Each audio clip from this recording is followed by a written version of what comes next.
Akashwani presents morning news.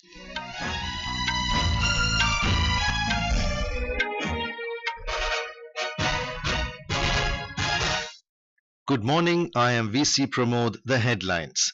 Prime Minister Narendra Modi shares glimpse of how Make in India is propelling India's economy onto the global stage. Centre reconstitutes NITI Aayog. Union Ministers Shivraj Singh Chouhan, Rajnath Singh, Amit Shah and Nirmala Sitharaman made ex-officio members. Government convenes all-party meeting on Sunday ahead of budget session of Parliament. Gujarat government announces reduction in fees in state-run 13 medical colleges. Authorities declare holiday in educational institutions in 8 districts of Kerala today due to continued heavy rains. And 13 Indians among 16 crew members missing after oil tanker capsizes off Oman coast.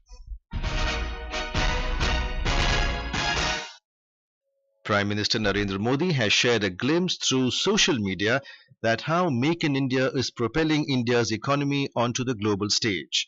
The thread said Indian bicycles are becoming a global sensation with exports surging to the UK, Germany and the Netherlands. This growth highlights India's rising influence in international markets. Made in Bihar boots are now part of the Russian army's gear, showcasing the unexpected global reach of Indian products. This milestone reflects India's growing influence in international defense markets and the high quality of its manufacturing capabilities. Indian products dominated Amazon's Black Friday and Cyber Monday sales, highlighting their global appeal.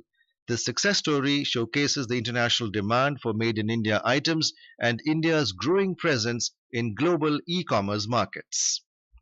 The government has revised the composition of the NITI Aayog. Agriculture Minister Shivraj Singh Chouhan has been included as ex-officio member along with Defence Minister Rajnath Singh, Home Minister Amit Shah and Finance Minister Nirmala Sitharaman. According to a government notification, the special invitees are Road Transport and Highways Minister Nitin Gadkari, Health Minister Jagat Prakash Nadda, Steel Minister H.D. Kumaraswamy, MSME Minister Jitan Ram Majhi, Panchayati Raj Minister Rajiv Ranjan Singh, Social Justice and Empowerment Minister Dr. Virendra Kumar, Civil Aviation Minister K. Ram Mohan Naidu, Tribal Affairs Minister Jewel Oram, Women and Child Development Minister Annapurna Devi, Food Processing Minister Chirag Paswan, and Minister for Planning Rao Inderjeet Singh.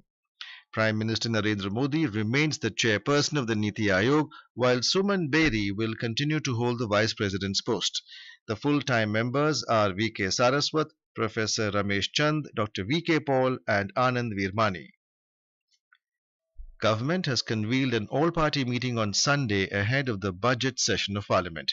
During the meeting, the government will seek cooperation from all political parties to ensure the smooth functioning of both the houses of Parliament. The budget session will be held from the 22nd of this month to the 12th of next month. The union budget will be presented on 23rd of July. It will be the first budget of the Narendra Modi government in its third term. Last month, while addressing the joint sitting of both the houses of Parliament, President Draupadi Murmu had asserted that this budget will be an effective document of the government's far-reaching policies and futuristic vision. Gujarat government has announced reduction in fees in state-run 13 medical colleges.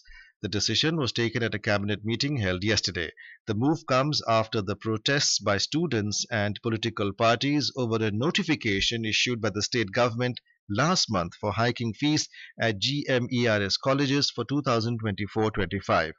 Briefing media in Gandhinagar, State Health Minister Rushikesh Patel said the decision was taken in the interest of students and will be applicable for 2,100 seats in 13 state-run medical colleges from the academic year 2024-2025. Talking to Akashwani News, Chief Secretary of Gujarat Raj Kumar said that as per the new decision, the existing fees has been reduced. ये हमारी GMERS society है। Society के तहत 13 medical college चलाए जाते हैं। पहले fees को सरकारी कोटा और मैनेजमेंट कोटा में बढ़ाया गया था। इसको सरकार ने घटाने का निर्णय लिया है। पहले सरकारी कोटा में फीस 3,30,000 हुआ करती थी। पहले बढ़ा के 5.5 लाख किया गया था और घटा के अब 3,75,000 कर दिया गया है। और इसी तरीके से मैनेजमेंट का फी का दर था 9,07,000, जिसे पहले बढ़ा के 17 लाख किया गया था, लेकिन घटा के फिर 12 लाख कर दिया गया। इस तरीके से इस साल एडमिशन होंगे, उसमें फी जो बढ़ाई गई थी उसमें काफी हद तक 14% सरकारी कोटा में और 32% मैनेजमेंट कोटा में घटा दिया गया है। ये निर्णय सरकार ने कल कैबिनेट में लिया है। Minister of State for Science and Technology Dr. Jitendra Singh inaugurated Asia's first health research-related pre-clinical network facility at the Transnational Health Science and Technology Institute THSTI, Faridabad yesterday. The Minister of Science and Technology said the facility will be the ninth such network laboratory across the globe and the first such laboratory in the whole of Asia. India has successfully concluded its fourth periodic review by the Human Rights Committee under the International Covenant on Civil and Political Rights ICCPR in Geneva. The Indian delegation was co-led by the Attorney General of India R. Venkataramani and Solicitor General of India Tushar Mehta. The fourth periodic review of India saw the Indian delegation engaging in constructive dialogue with the members of the Human Rights Committee on a wide range of issues related to civil and political rights and showcasing India's commitment, actions and achievements in these areas. This is Akashwani giving you the news. For quick news updates round the clock, follow us on our X handle at the rate AIR News Alerts. The Calcutta High Court has issued a temporary restraining order against West Bengal Chief Minister Mamata Banerjee and other TMC leaders, preventing them from making any defamatory or incorrect statements against Governor C.V. Ananda Bose on social media platforms. In its ruling, a single judge bench led by Justice Krishna Rao issued an interim order in the defamation suit filed by the West Bengal governor, restraining Mamata and other Trinamool Congress leaders from making any defamatory statements on social media till the 14th of August. The Supreme Court yesterday issued a notice on bail plea of senior AAP leader Manish Sisodia in the alleged liquor policy scam. A bench presided over by Justice B.R. Gavai asked the Central Bureau of Investigation (CBI) and the Enforcement Directorate (ED) to file their reply in the matter by the 29th of this month. Sisodia's counsel argued that the senior AAP leader has been incarcerated for 16 months and the trial remained at the same stage as it was in October last year. Yesterday, a Delhi court extended the judicial custody of Sisodia till 22nd of this month. Special Judge Kaveri Baveja of the Rouse Avenue Court passed the order upon the expiry of the previously granted judicial custody. The Indian Navy yesterday launched its flagship national-level quiz competition, ThinkQ 2024. The theme of ThinkQ 2024 this year is Vikasit Bharat. The contest is open to all the students from class 9 to 12 across the country in hybrid mode in 4 stages for a comprehensive evaluation of participants. Interested schools can register through the ThinkQ website www.indiannavy.thinkq.in, which also contains comprehensive information related to the event. The Ashura-e-Muharram is being observed with due reverence and solemnity across the country today. The day marks the martyrdom of Prophet Muhammad's grandson, Hazrat Imam Hussain, and his companions who laid down their lives for upholding truth, righteousness and justice in Karbala. Tazia processions will be taken out on the occasion. The majalis or religious meetings highlighting the supreme sacrifice of Karbala martyrs are also being organized. Elaborate security arrangements have been made for the occasion.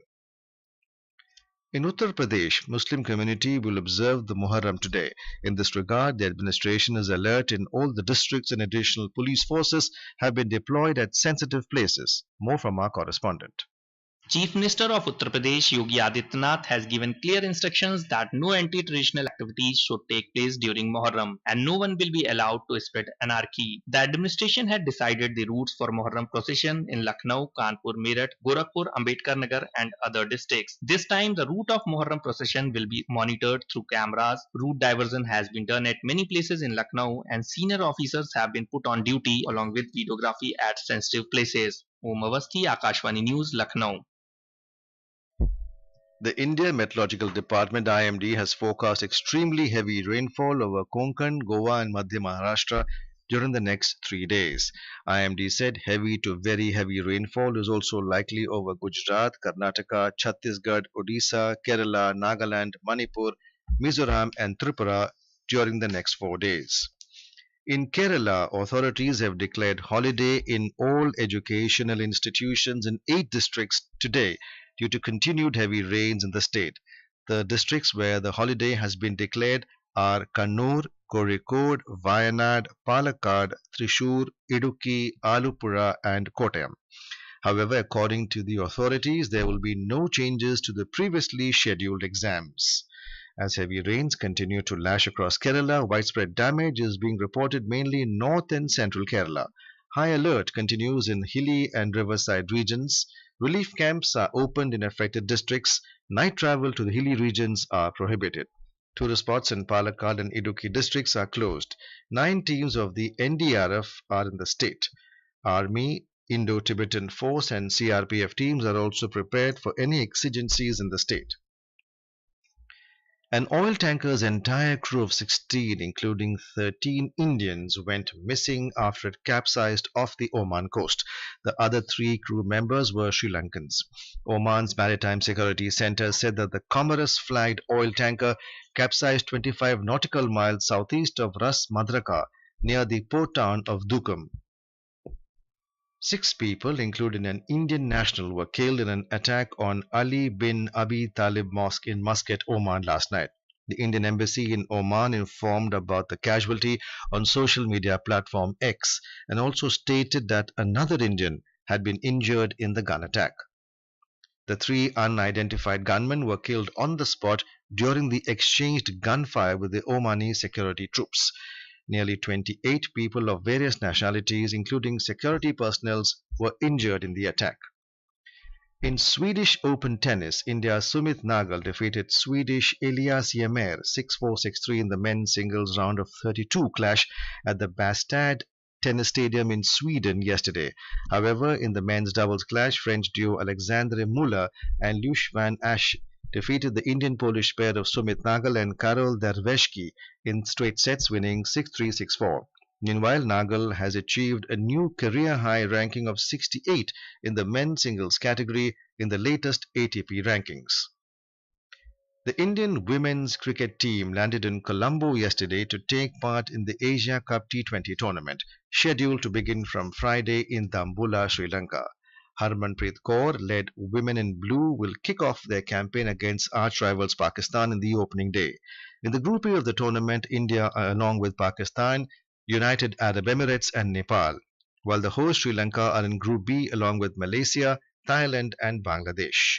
The defending champions, India, will look to lift the trophy again as they have won all the editions except the one in 2018. And now for a look at today's newspapers, it's over to Shagun Chopra. Thank you, Pramod. Most of the papers have covered on their front page IMF raising India's GDP forecast by 20 basis points to 7%. Business Standard reports IMF lifts India's growth forecast to 7% for year 2024 to 25. The Hindu in a front page report says man who stole need paper from NTA trunk arrested. The Indian Express reports that Calcutta High Court restrains Mamata Banerjee and 3 TMC leaders from making defamatory remarks against Governor Anand Bose. Government calls on July 21 an all-party meeting ahead of budget session of Parliament, headlines The Asian Age. The Statesman headlines Government convenes meeting with floor leaders on July 21. The papers add that the union budget will be presented in the Lok Sabha on July 23rd. And finally, the Times of India has a story of the Supreme Court acquitting a Chhattisgarh man after 11 years in jail. And with that, it's back to you, Pramod. Thank you, Shagun. And now, before we end the bulletin, the headlines once again. Prime Minister Narendra Modi shares glimpse of how Make in India is propelling India's economy onto global stage. Centre reconstitutes NITI Aayog. Union Minister Shivraj Singh Chouhan, Rajnath Singh and Amit Shah and Nirmala Sitharaman made ex-officio members.